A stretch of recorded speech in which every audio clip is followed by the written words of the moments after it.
Mike Radich here, and I'm now joined on the phone by MFC Middleweight Elvis Mutapcic. Elvis, how are you? I'm pretty good today. Elvis, you got a fight coming up August 10th at MFC 34. How's training been going for the fight? Oh, it's awesome, man. I feel great. I was in shape even before I took the fight, so it was, I believe I peaked out perfectly, and I'm just ready to get in there, step in the cage, and put on a show for the crowd. Who are some of the guys that have been helping you get ready for the fight? Main guys are Josh here, and we're coming up, prospect Miguel Rios, and there's a few other local guys that have been helping me, but those are two main guys that were around me, they're every day, every single day, making sure I put in hard work. Have you determined who's going to be cornering you for the fight yet? Yeah, it's actually going to be Josh Neer's boxing coach, Jeff Perez. I had a really hard time getting anybody up there either. People had didn't have passports, couldn't get them on time, or they couldn't leave the state. But yeah, it's going to be Josh's boxing coach. He cornered me before. I loved it, and I love the guy. He's a real smart guy, and I believe he's going to work out perfect for me. Now, your opponent, Jason Flynn, how much do you know about him? Honestly, I don't know a whole lot about him. He's been fighting for a long time, so I'm not going to even say that he's not well-rounded. I prepared for a well-rounded guy.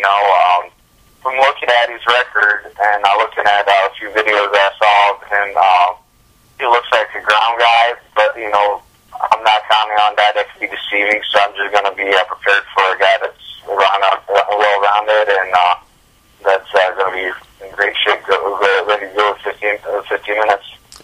I know you'll be able to tell me after the fight, but based on what you've seen him do on tape, will this be the best guy that you've fought to date? Honestly, like I said, there's a very good possibility of that.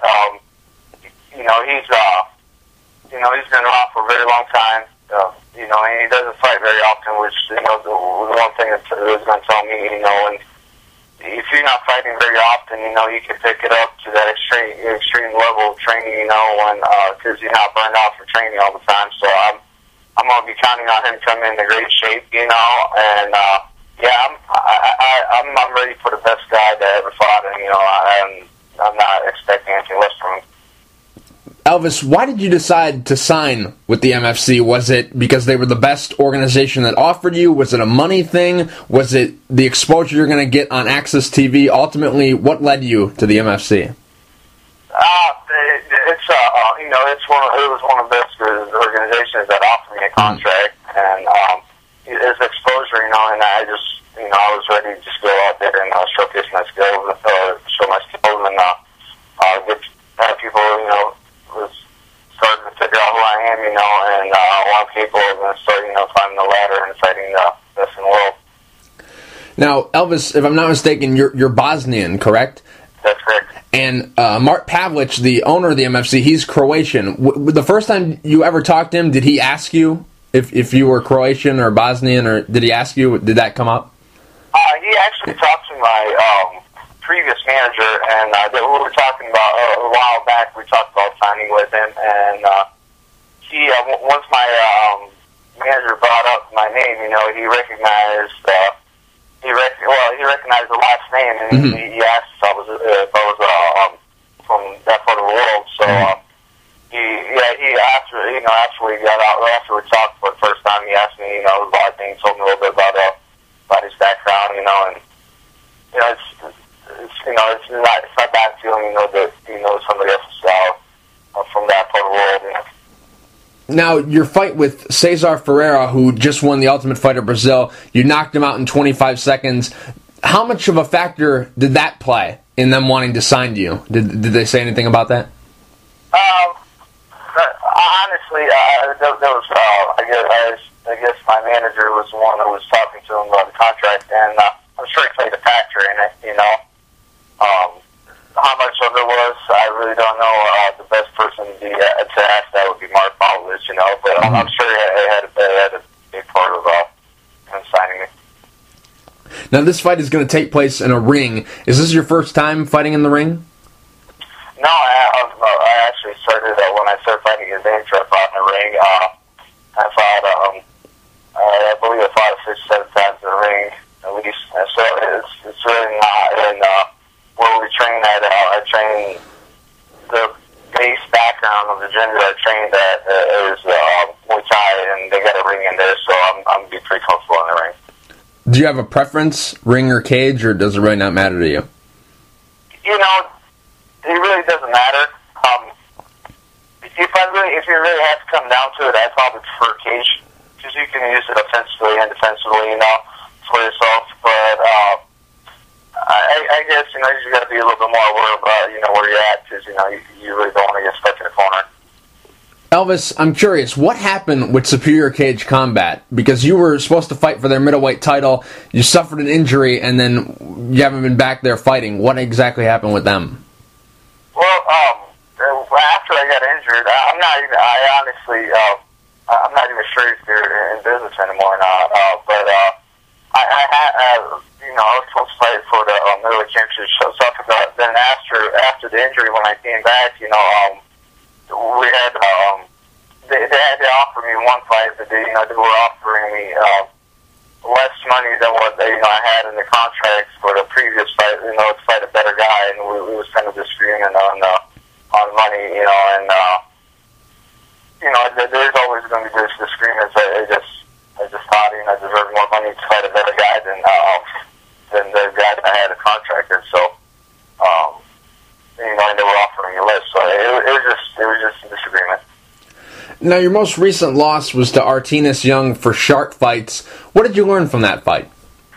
I was kind of forgot about. I got so much into I don't know. I got so much, I guess, into strength training that and conditioning that I forgot to concentrate on my boxing, you know, and my basics, you know, and done boxing and Muay Thai. So I was for some reason I couldn't let my hands go, and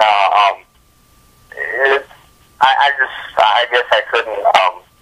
I just couldn't find my rhythm when I fight because I was concentrating on conditioning more than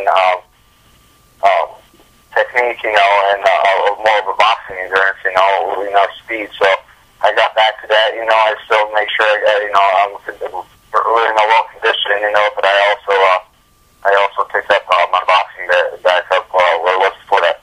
Now, you're only 12 fights into your career. Is it almost a good thing? I mean, you never want to suffer a loss, but is it almost a good thing that you've lost early, so now you have something to build off of and, you know, learn from? Well, are you referring to Artenis fight? Yeah. Yes and no. I honestly, no disrespect to Artenis, I think I'm a much better fighter than him. Mm-hmm. And it was just, you know, he was the better fight that night. He was the better fight that night. You know, I couldn't fight him everything, you know, and I wasn't fighting to my full potential. But also, I've been working a full-time job, you know, and training and fighting for a while now. You know, we can train two, three times a day, you know, and still working 9-10 hours. You know, you start getting burned out. So I guess if you look at it, did I learn from it? It's a good thing that I lost then. Long run, I wouldn't mind having a contract right now where, you know, I can be in even a bigger show, you know, UFC, mm-hmm. where I could have just fought, you know, and trained for a living, but I guess you learn from your mistakes, and I did learn from that one. My next question was going to be if you're a full-time fighter or not, but you said you work a second job. What exactly is the job that you have?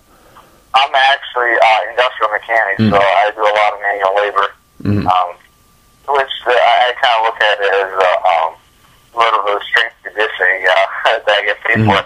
Right. Now, Elvis, a lot of people have talked about should you win this fight, and whoever wins the Joseph Henley and Luke Harris fight would fight for the middleweight title. Has Mart Pavlich said anything to you about that? I honestly, I don't believe he mentioned anything to me or my manager, but I did read online that, you know, he said that, you know, the two winners would possibly fight for the title. So, you know, I'm okay with that. I got no problem with that. You know, I like belts. You know, and when I, you know, when I get him, I like to keep him. So if I get signed with that opportunity, I'd love to jump on it. And you've fought 5-minute rounds before, if I'm not mistaken. Didn't you fight Zach Cummings, or was that? Yeah, I went 5-minute rounds before, you know, and ever since then I always trained for 5-minute rounds. So if you know, if I had to fight, you know, if I had the opportunity, I guess, to fight for the title, you know, I would have no problem with that. Elvis, what's your prediction for the fight against Jason Flynn? Honestly, I believe he's a very experienced guy. You know, and the first person that makes a mistake, the other guy's going to capitalize on it. But I see this fight dragging out to the third round, and I see myself winning by knockout in the third round. Elvis, real quick before I let you go, do you have any sponsors you would like to thank, and is there anything you'd like to say to the fans? I got quite a few sponsors, so I'm not going to name off the top of my head. You know, I don't want to leave anybody out. Mm-hmm. But I'd like to thank all my fans for supporting out there, you know, and tune in on August 10th and watch the fireworks. Elvis, thank you for taking the time to talk. I really appreciate it. Good luck August 10th at MFC 34 against Jason Flynn.